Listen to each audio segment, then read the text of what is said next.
본문은 욥에 대한 엘리바스의 반박의 진술입니다.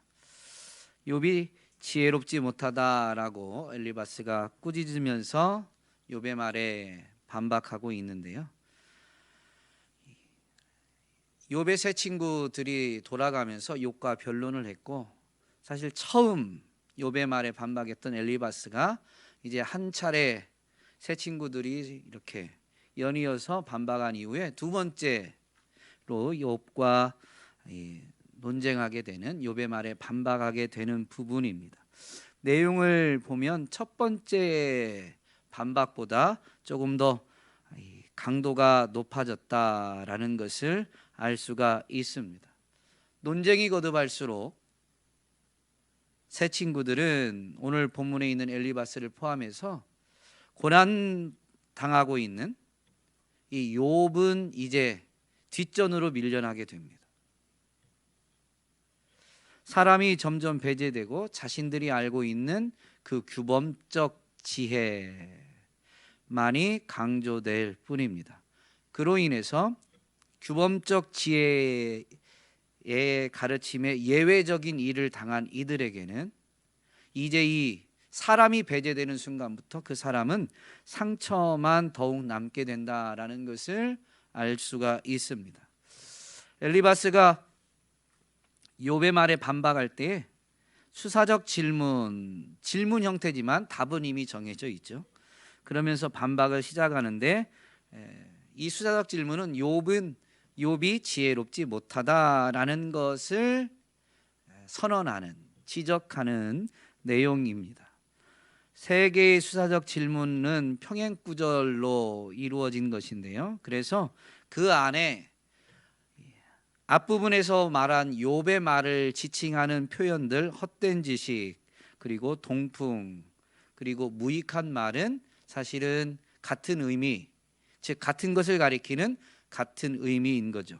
욥의 말이 헛된 지식이다, 욥의 말이 무익한 말이다, 욥의 말이 즉 동풍과 같다라는 것인데요. 이 동풍에 비유된 것은 조금 더 많은 의미를 포함합니다. 비유적인 표현이다 보니까. 구약 성경에서 동풍은 어떤 바람일까요? 동풍이 불 때 어떤 일이 일어날까요? 구약 성경에서 보면.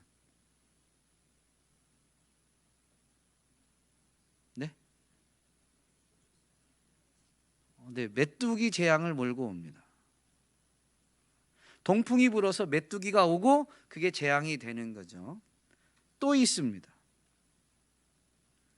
요셉이 바로의 꿈을 해석할 때 동풍이 불어서 그 이삭이 완전히 말라버리게 되죠.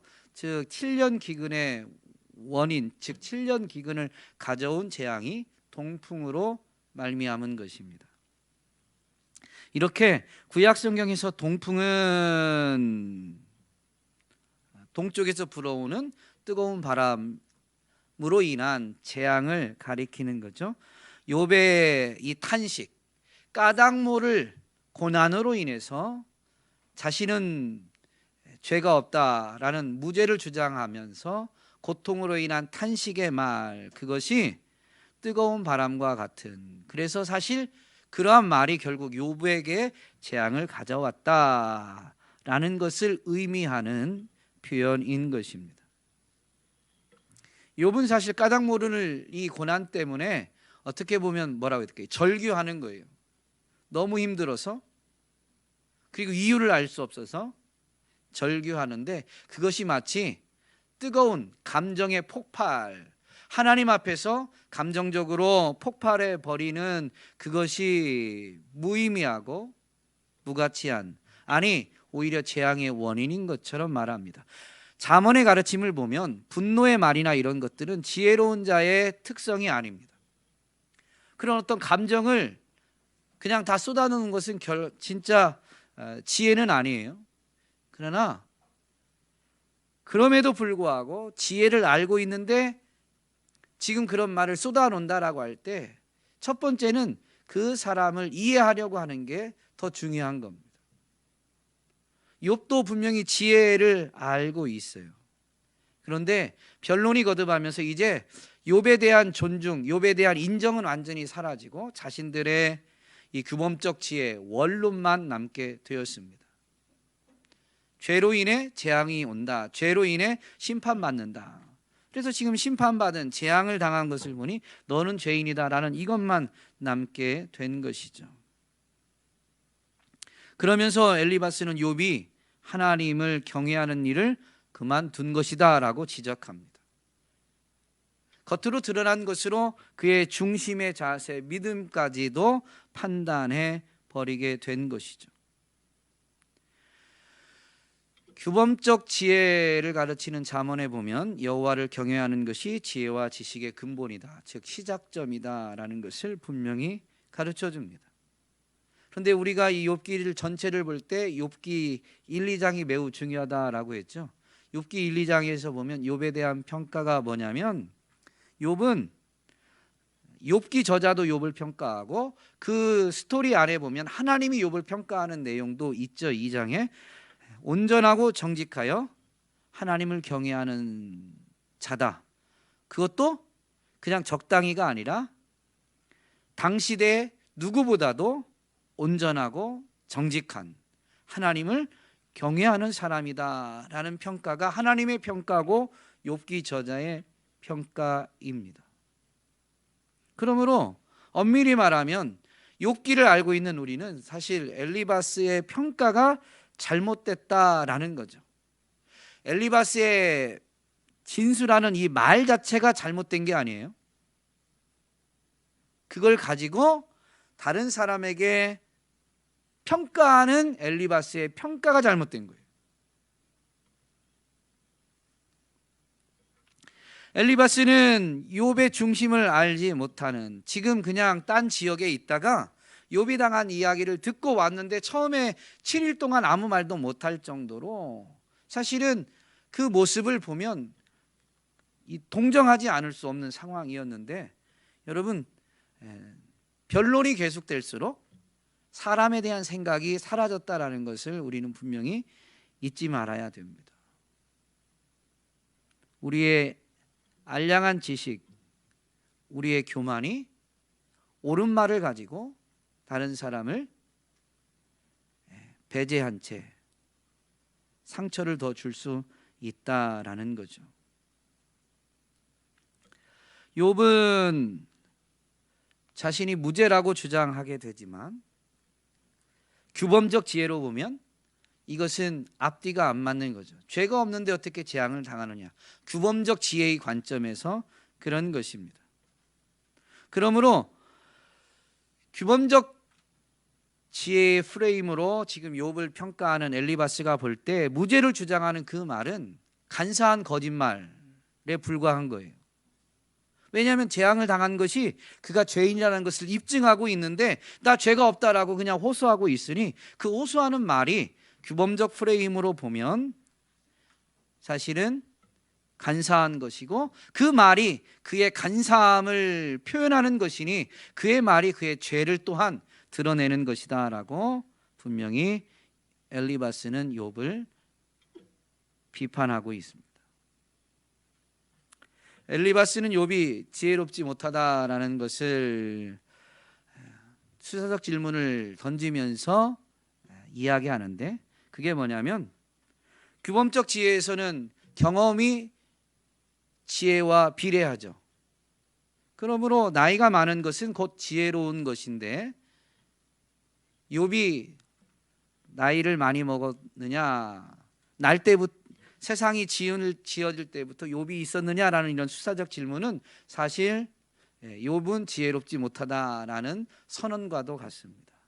그러면서 엘리바스가 욥보다 나이가 많은지는 모르지만 엘리바스는 이 우리라는 표현으로 바로 이 규범적 지혜를 붙드는 자들, 규범적 지혜의 수호자들의 무리에 자기를 포함시키면서 그 규범적 지혜를 지키는 자들 안에는 이 욥의 아버지보다 나이가 더 많은 사람이 있다라고 하면서 자신을 이 규범적 지혜의 수호자들 무리 안에 넣으면서 그 무리 안에 있는 자가 더 나이 많은 자가 있으니 이 규범적 지혜를 주장하는 자신들이 욥보다 더 지혜롭다라고 지금 이야기하고 있는 것입니다.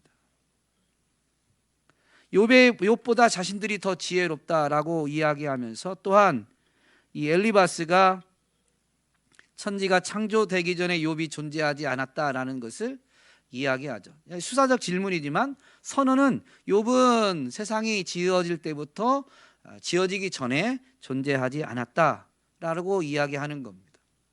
그것은 욥은 창조주 하나님 앞에서 지혜가 부족한 사람, 창조주 하나님 앞에서는 온전하지 못한 연약한 존재다라는 것을 선언하는 것입니다. 그러므로 연약한 인생이 하나님께 분노를 터뜨리는 것은 잘못된 것이다. 함부로 입을 놀려서는 안 된다라는 것을 주장하고 있는 것이죠. 욥처럼 무죄를 주장하고 자신의 분노를 이렇게 터뜨리는 것이 곧 지혜롭지 못한, 이것은 지혜롭지 못한 자는 지혜서에서는 제가 뭐하고 거의 동의어라고 그랬죠? 지혜자는 의인과 동의어고요. 그러면 지혜롭지 못한 자, 즉 어리석은 자는 뭐와 동의어예요? 악인. 그러니까 욥이 지금 이 지혜의 한계, 욥은 지혜롭지 못하다라는 걸 지적하는 것은 더군다나 이 창조주 하나님 앞에서는 인생은 죄인일 뿐이다, 악인일 뿐이다 라고 지금 선언하는 거예요. 틀린 말이 아닙니다. 어느 인간이, 어느 인생이 하나님 앞에서 자신의 지혜를 내세우며 자신의 의의를 내세울 수 있겠어요? 이게 변론할 때 계속 나오는 얘기인데요, 이 말이 맞는 말이지만 말은 맞는 말인데요, 그렇다면 이 말을 엘리바스 자신에게 적용하면 어떻게 될까요? 엘리바스는 의인이에요? 악인이에요? 악인이죠. 규범적 지혜로 볼 때 욥에게 잣대를 대면 그렇지만 자기 자신에게 잣대를 대면 지금 욥을 비난하고 정죄하는 자기 자신도 죄인일 뿐이에요. 자기 자신도 지혜자가 아니라 지혜롭지 못한 자, 하나님 앞에서는 어리석은 자일 뿐입니다. 그러면 규범적 지혜, 인과 응보의 원리에 따라서 욥이 무죄를 주장하지만 아니 너 재앙받은 거 보니까 너는 죄인이야, 너는 지혜롭지 못한 자야 라고 지금 비난하고 정죄하고 있는데, 그러면 엘리바스 자신에게 적용하면 엘리바스는 어떤 결론을 앞으로 당해야 되는 거예요? 하나님 앞에서 의인이 아니니까, 하나님 앞에서 지혜자가 아니니까, 즉 의인이 아니다, 그건 악인이다, 죄인이다라는 거니까, 여러분 인과응보의 원리에 따르면 죄인은 뭘 당해야 돼요? 심판을, 재앙을 당해야 돼요. 이 규범적 지혜의 프레임을 가지고 남에게 갖다 씌우지 말고 자기 자신에게 씌우면, 그러면 나도, 오늘 우리도 다 어떻게 돼야 되는 거예요? 욥과 같은 재앙을 당해야 마땅한 거예요.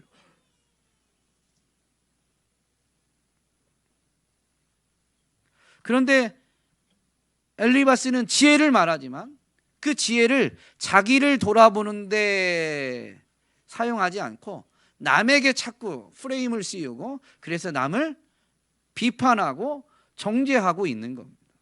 더군다나 고난 가운데 탄식하고 있는 이에게 이 프레임을 갖다가 씌우고 있는 거죠.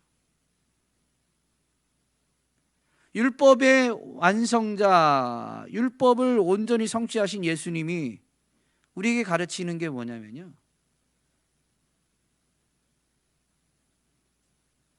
지혜는 남을 바라보는 시선이 아닙니다. 자기 자신을 바라보는 거예요.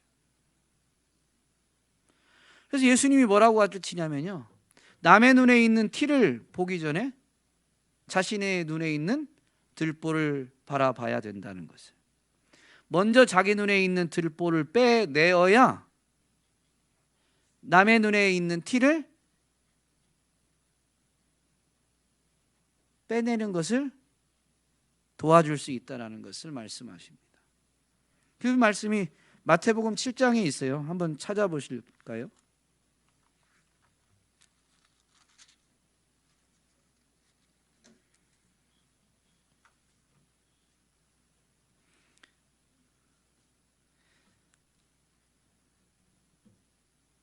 3절, 4절, 5절에 지금 이 들보, 티에 대한 말씀이 있는데 어찌하여 형제의 눈 속에 있는 티는 보고 내 눈 속에 있는 들보는 깨닫지 못하느냐. 보라, 내 눈 속에 들보가 있는데 어찌하여 형제에게 말하기를 나로 내 눈 속에 있는 티를 빼게 하라 하겠느냐.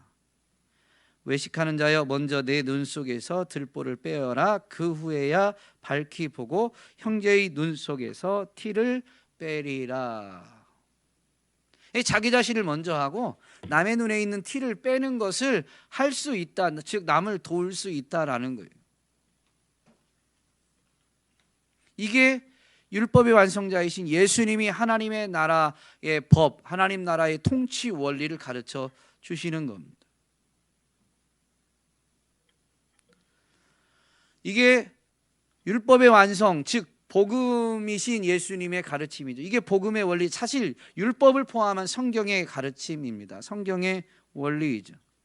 14일 날 다니엘 기도회 강사님이 이종남 목사님이셨는데요. 이종남 목사님 간증에 청년부에서 어떤 분이 은혜를 많이 받았다고 그랬어요. 이분의 메시지의 제목은 뭐냐면 혹시 기억하시나요? 살아야 살려냅니다. 살아야 살려냅니다. 성경적 용어로 좀 바꿔보겠습니다. 구원을 받은 자가 구원을 전합니다. 구원받은 자가 남도 구원받게 할 수 있습니다. 이 의미예요. 자신이 먼저 살아나지 못하고 자신이 먼저 구원을 체험하지 못했는데 다른 사람을 살려내는, 다른 사람에게 복음을 전하는, 그래서 다른 사람이 구원받게 하는 일을 할 수 있느냐? 그렇지 않다라는 거죠. 하나님이 우리에게 주신 이 율법 규범들을 가지고 해야 될 게 뭐냐면요, 자신에게 먼저 적용하고 자신이 그걸 살아내는 거예요. 그게 돼야 그 율법을 가지고 다른 사람을 살리는 일, 다른 사람의 눈에 있는 티를 빼내는 일을 도울 수 있고 행할 수가 있는 것입니다.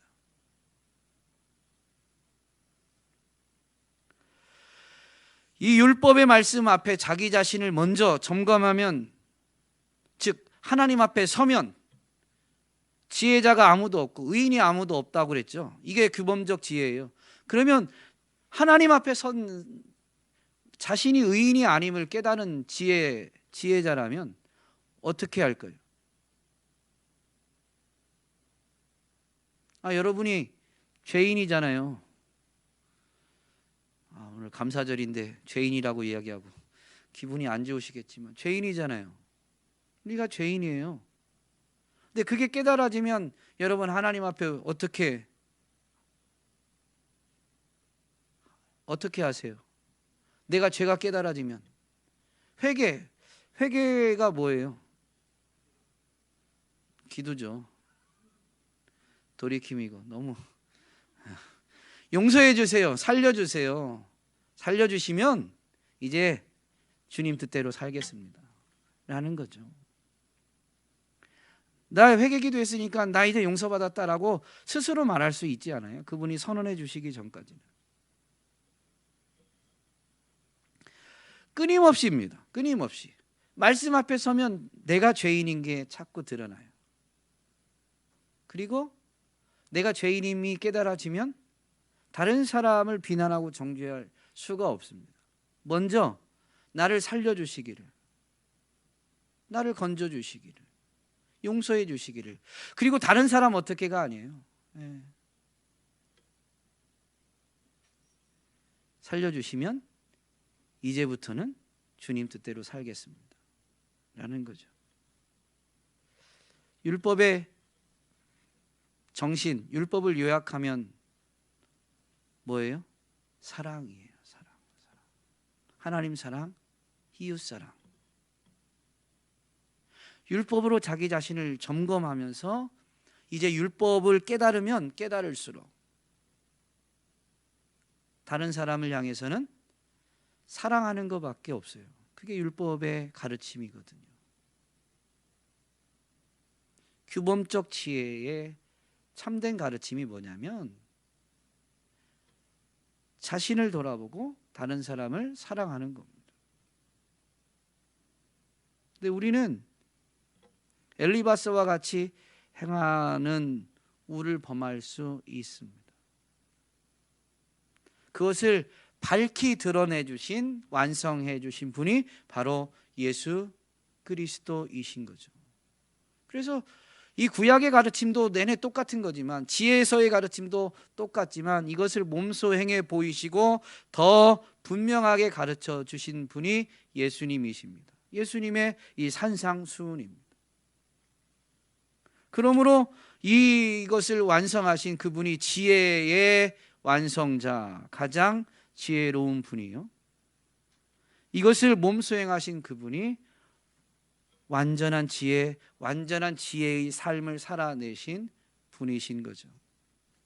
그러므로 우리는 자꾸 우리가 말씀 앞에서, 규범적 지혜 앞에서 우리가 참 지혜롭지 못하다, 연약하다, 어리석다라고 할 때, 어제 유기성 목사님이 간증과 함께 설교하신 것처럼 자꾸 예수님 안에 거하는 것, 완전한 지혜이신, 또 완전한 지혜를 삶으로 살아내신 그분 안에 거하고 그분을 의지하는 것 외에 다른 방식이 없습니다. 지혜의 말씀 앞에 나를 점검했을 때 나올 수 있는 결론은, 정말로 먼저 나 자신을 비추어 봤다면 다른 결론이 나오지 않아요. 그분을 바라보고 그분 안에 거하고 그분을 의지함으로, 그분을 따라감으로 삶을 사는 것 외에 다른 방식이 있을 수 없어요. 그러므로 신앙은 매우 간단명료합니다. 그래서 제가 설교할 때 전에 한번 그런 표현을 드렸죠. 제 질문에, 설교할 때 질문을 너무 많이 한다고 제가 제 아내한테 혼나는데, 잘 모르면 뭘로 대답하라고 그랬죠? 네, 예수님, 예수 그리스도. 우리 신앙의 질문, 내 답의 99%는 예수 그리스도입니다.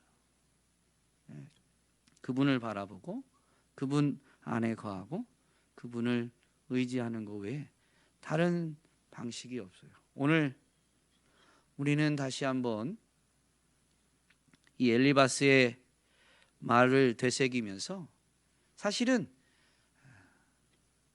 그 말씀을 먼저 우리 자신에게 적용해야 됨을 분명히 기억하여 우리의 한계와 연약함을 깨닫는, 늘 인정하는, 그래서 오직 예수 그리스도만을 붙들게 되는 지혜의 완성자, 지혜를 삶으로 살아내신 그분만을 의지하게 되는 저와 여러분이 될 수 있기를 주님의 이름으로 부탁드립니다.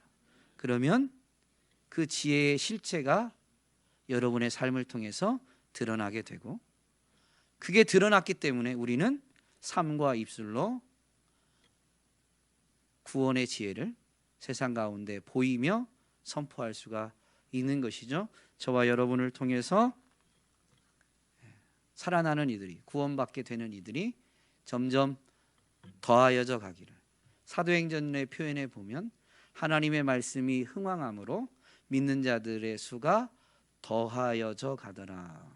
우리가 더하기를 하는 게 아니라 우리는 그저 그 말씀에 붙잡고 말씀에 붙들리는 삶을 구할 뿐인데, 그렇게 말씀이 흥왕하게 되면 구원의 역사, 믿는 자들의 수가 더해지게 되는 일은 하나님이 이루어 가실 텐데, 그것을 이유로 함께 목도하는 저와 여러분이 되기를 간절히 소망합니다.